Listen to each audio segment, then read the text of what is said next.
마가복음 14장 53절에서 65절을 함께 합독하시겠습니다. 함께요. 그들이 예수를 끌고 대제사장에게로 가니 대제사장들과 장로들과 서기관들이 다 모이더라.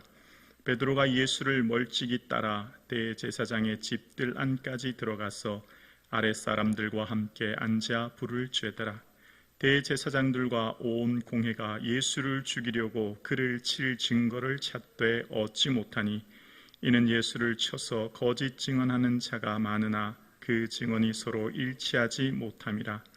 어떤 사람들이 일어나 예수를 쳐서 거짓 증언하여 이르되 우리가 그의 말을 들으니 손으로 지은 이 성전을 내가 헐고 손으로 짓지 아니한 다른 성전을 사흘 동안에 지리라 하더라 하되 그 증언도 서로 일치하지 않더라.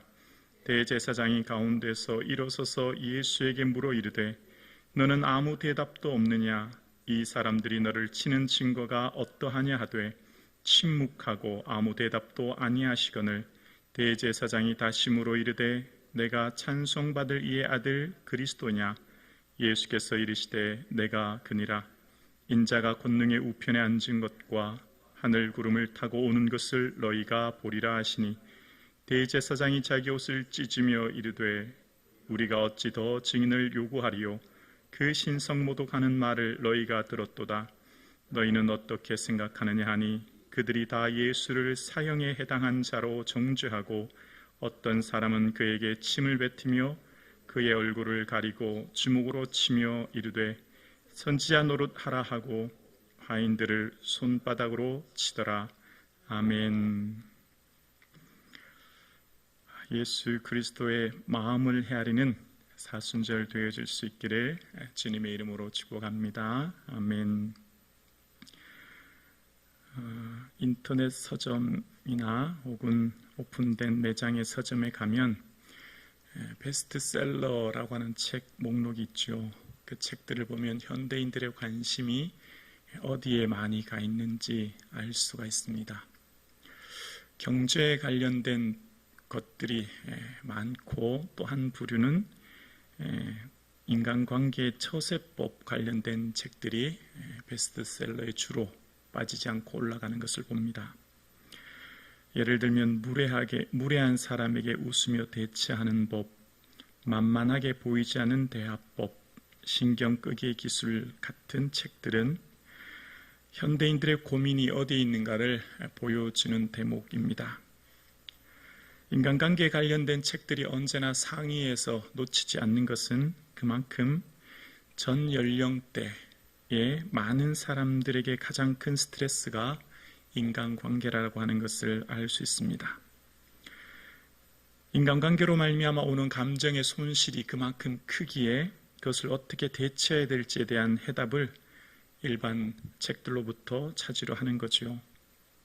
우리가 살아가는 데 있어서 우리를 참으로 지치고 힘들게 하는 것이 인간관계이지요.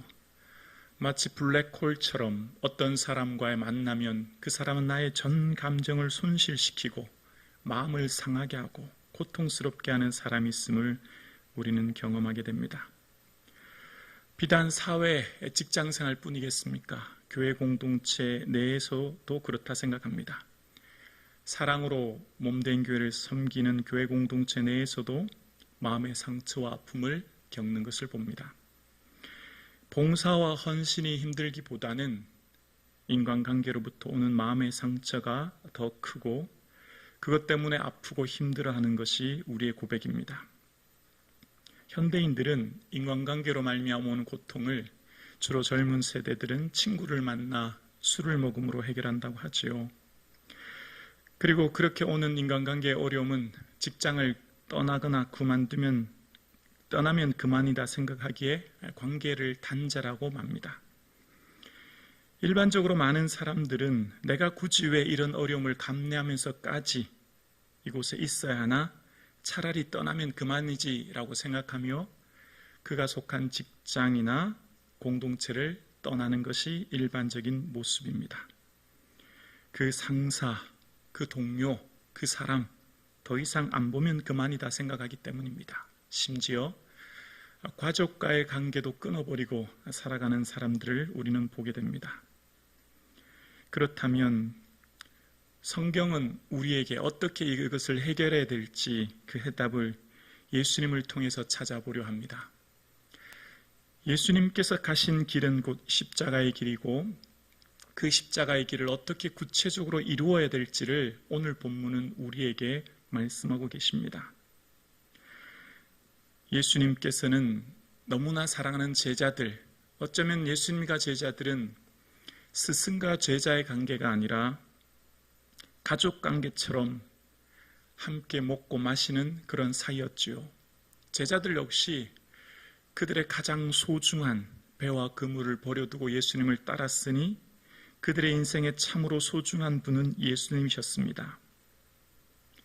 그런데 그들은 예수님을 잡으러 오는 대제사장들과 무리들로 인해 검과 뭉치를 가지고 오는 그들을 보면서 예수님이 말씀하셨던 십자가의 죽으심을 생각하며 이제 자신들의 모든 계획과 꿈이 물거품처럼 사라진 것을 생각합니다. 그리고 이 앞구절 50절에 보면 모든 제자들이 다 도망갔다라고 이야기합니다. 자칫 잘못하면 예수님처럼 자기들도 목숨을 잃어버릴 위험에 처해졌기 때문입니다. 배와 그물을 버리고 주님을 따랐는데 자신들이 생각했던 기대와 바램, 생각대로 되지 않으니 떠난 것이죠. 주님을 가신 그 십자가의 길, 우리가 주님의 가신 그 길을 따라가는데 가장 큰 걸림돌은 바로 나 자신입니다. 내 자아지요. 내가 주님 가신 그 길에 제자의 길에 가장 큰 방해물인 것을 알게 되어집니다. 주님 모든 사람들이 다 버려도 주님 버리지 않겠다고 호언장담했던 베드로와 모든 제자들, 그러나 이제 그들이 모두가 떠나버렸습니다. 예수님의 마음이 어떨까요? 함께 3년 동안 동고동락하며 하나님 나라의 복음을 전하며 함께 지냈던 그들 한순간에 다 떠나버렸습니다.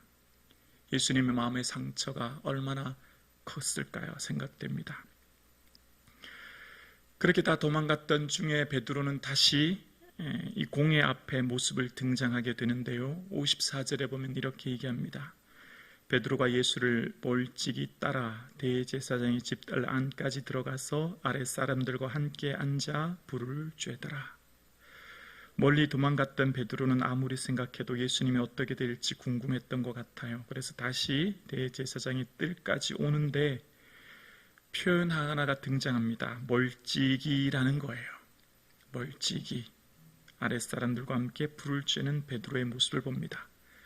혹 가까이 갔다가 내 얼굴이 들통나면, 발각되면 예수님처럼 큰 고초를 당할까, 더 큰 희생, 더 큰 헌신, 더 이상 하고 싶은 마음이 들지 않았던 거죠. 그럴 때 많은 대제사장들 공회는 모였고 이제 예수를 죽일 증거를 찾고자 합니다. 그런데 사람들이 하는 증거가 일치하지 않은 상황이 되었고 서로가 예수님에 대한 제목을 신성모독죄로, 성전을 헐고 사흘 만에 짓는다라고 하는 것으로 신성모독죄로 예수님을 신문하기 시작합니다.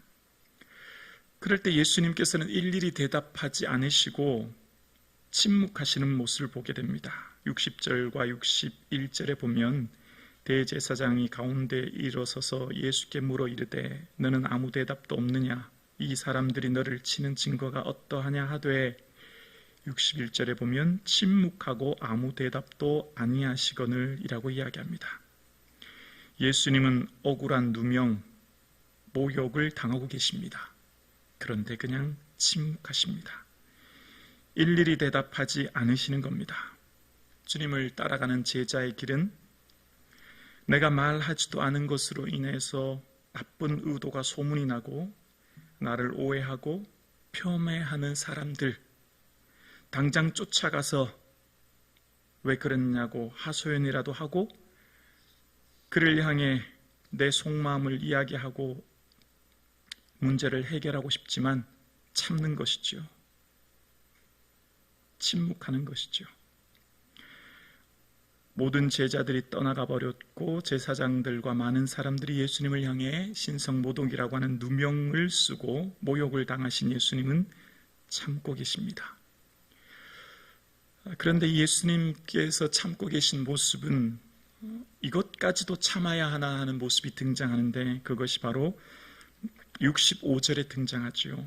65절에 보면 어떤 사람은 그에게 침을 뱉으며 그의 얼굴을 가리고 주먹으로 치며 이르되 선지자 노릇하라 하고 하인들은 손바닥으로 치더라 라고 이야기합니다. 말씀을 묵상하면서 얼굴을 가격하고 손바닥으로 치는 것까지는 어쨌든 참아보겠다 생각이 들어요. 그런데 침을 뱉으며 라고 하는 것에서 마음이 참 힘들었습니다. 침을 뱉으며 라고 하는 표현은 지금 이 65절에만 등장하는 것이 아니라 예수님 십자가 지실 때 이후에 15장 19절에도 또다시 등장합니다. 머리를 치며 침을 뱉고 조롱하는 모습이 또 등장하는 거예요. 아마 얼굴에 침을 뱉었을 것이라 생각됩니다.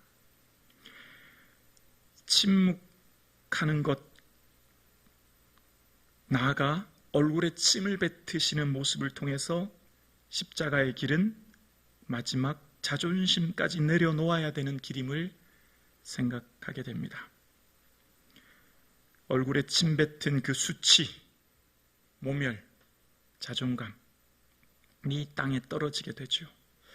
그래서 이때 당시의 상황을 700년 전 이사야 선지자는 이렇게 예언했습니다. 이사야서 53장 5절로 7절에 보면 예수님의 모습을 이렇게 말합니다. 그가 찔림은 우리의 허물 때문이요 그가 상함은 우리의 죄악 때문이라. 그가 징계를 받음으로 우리는 평화를 누리고 그가 채찍에 맞음으로 우리는 나음을 받았도다. 우리는 다 양 같아서 그릇 행하여 각기 제 길로 갔거늘 여호와께서는 우리 모두의 죄악을 그에게 담당시키셨도다. 그가 곤욕을 당하여 괴로울 때에도 그 입을 열지 아니하였으며 마치 돛수장으로 끌려가는 어린 양과 털 깎는 자 앞에서 잠잠한 양같이 그의 입을 열지 아니하였도다. 그가 곤욕을 당하여 라고 하는 곤욕은 굴욕을 말하는 겁니다.